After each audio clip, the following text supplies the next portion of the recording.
2016 সালে সর্বপ্রথম আমি আমার মেয়েকে স্কুলে ভর্তি করাই। তো এটা একটা English medium school. English medium কারিকুলামের পাশাপাশি এখানে অ্যারাবিক ল্যাঙ্গুয়েজও শেখানো হয়। তো আলহামদুলিল্লাহ আমার ছেলেও এখন এই স্কুলে পড়ে। আমার পরিবারের আরও 5টা-6টা বাচ্চা এই স্কুলে পড়তেছে। তো স্কুলের নামটা না বলি। তো ঘটনাটা মূলত স্কুল কেন্দ্রিক। তো হয় কি 2016 সালে যখন আমার মেয়ে এই স্কুলে যাওয়া আসা শুরু করে, তো কয়েকদিন কন্টিনিউ করার পর আমি আমার মেয়েকে জিজ্ঞেস করলাম, আচ্ছা বাবা তুমি যে স্কুলে যাও, সকালবেলা কি তোমাদের পিটি হয়? মানে আমরা ছোটোবেলায় যখন স্কুলে যেতাম তখন তো স্কুলে ঢুকেই লাইন ধরে দাঁড়াইতাম, ক্লাস ওয়াইজ সেকশন ওয়াইজ, তারপরে পিটি হইতো, জাতীয় সঙ্গীত, শপথ, এগুলো করতাম, তারপরে লাইন ধরে হেঁটে হেঁটে যে যার মতো সবার ক্লাসে ঢুকতাম, তারপরে ক্লাস শুরু হইতো।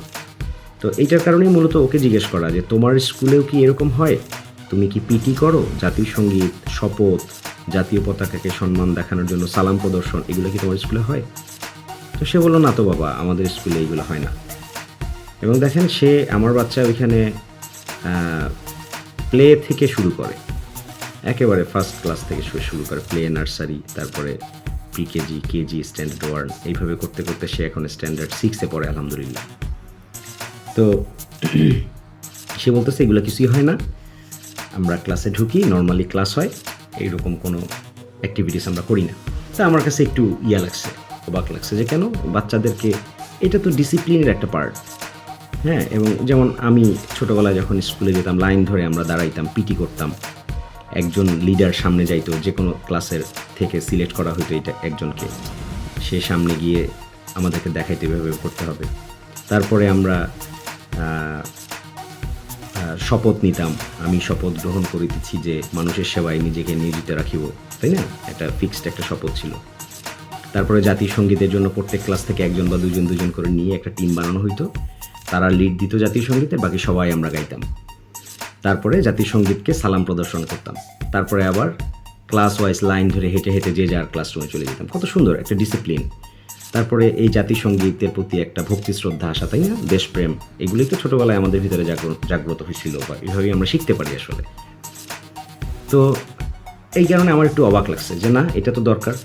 ইসলামিক স্কুল, তাতে হয়েছে কি, ইসলাম, কোরআন, হাদিস, কোরআন শিখাবে, আমার বাচ্চা হিপস পড়বে, সাথে সাথে তো আমার দেশপ্রেমেরও একটা ব্যাপার আছে, আমার কালচারেরও তো জানার বোঝার একটা ব্যাপার আছে।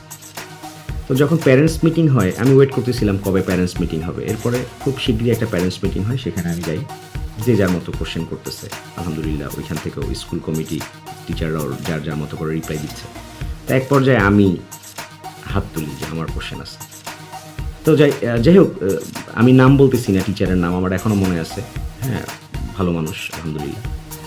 তো আমি তখন ওনাকে বললাম, আমার এই ফিলিংসটা শেয়ার করলাম যে আসলে আমাদের সময় ছোটোবেলায় আমরা যখন স্কুলে যেতাম, আমি তো এইভাবে করতাম, আমরা করতাম, আপনি হয়তো করছেন, বাট আমার বাচ্চাকে কি আমি বঞ্চিত করতেছি না? আমার বাচ্চাকে কি এইগুলা করাতে কি দোষের কিছু আছে?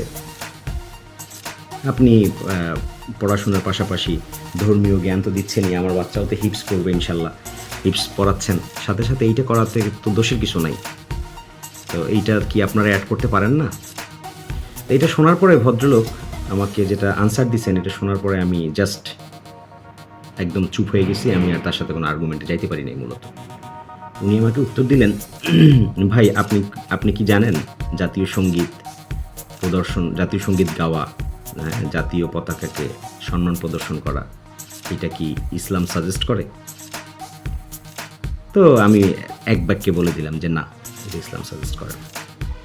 তাহলে আমি আপনি যে ওই সময় যেটা করে আসছি, এটা তো আসলে ইসলাম পরিপন্থী একটা কাজ করে আসছি, বা আমাদের ওই সময় কালচার এরকম ছিল, কেউ আমাদেরকে ওইভাবে বুঝায় নাই, আমরাও বুঝতে পারিনি, যার কারণে আমরা করছি। তো যেটা নিষেধ, যেটা করা ঠিক না, সেটা আমি আপনার বাচ্চাকে বা আমার বাচ্চাকে আমরা কি আমাদের বাচ্চাদেরকে এইভাবে শিখাইতে পারি? ইসলাম তো কম্প্রোমাইজকে পছন্দ করে না, ইসলামে কোনো কম্প্রোমাইজ নাই। ইসলামে যেটা নিষেধ সেটা নিষেধ, ইসলামে যেটা বৈধ সেটা বৈধ। তো এখন যেটা নিষেধ সেটা করানো তো আসলে যুক্তিসঙ্গত কোনো কারণই হইতে পারে না। তা আমি থ্যাংক ইউ দিয়ে বসে গেছি। আসলে এইটাই, হ্যাঁ, মূলত ইসলাম কম্প্রোমাইজ পছন্দ করে না, ইসলামে কোনো কম্প্রোমাইজ নাই, যেটা না সেটা না। যেটা হ্যাঁ সেটা হ্যাঁ। এখন অনেকেই অনেকভাবে এটাকে যুক্তি দিবেন, অনেকভাবেই কথা বলতে যাবেন। সো আসলে যুক্তিতর্কের ঊর্ধ্বে এগুলা।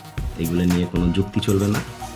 অ্যা এটা নিয়ে কথা বলতে গেলে আর্গুমেন্ট তৈরি হবে, ভুল বোঝাবুঝি তৈরি হবে। সো দরকার কি? যেটা নিষেধ সেটা নিষেধ। ওইটা না করলে কি দুনিয়া চলবে না? আর আ যদি কেউ বলেন যে, "না আমার এটা লাগবে" তাহলে করেন। কোনো আপত্তি নেই। তো আমার কাছে আলহামদুলিল্লাহ এটার পজিটিভ অনেক সাইড আছে। আমি বুঝতে পারছি। আমার বাচ্চারাও তো এইভাবে মানুষ হইতেছে। তো আলহামদুলিল্লাহ। তো আমার মনে হয় একটু পজিটিভ ওয়েতে আমাদের সকলেরই চিন্তা করা উচিত।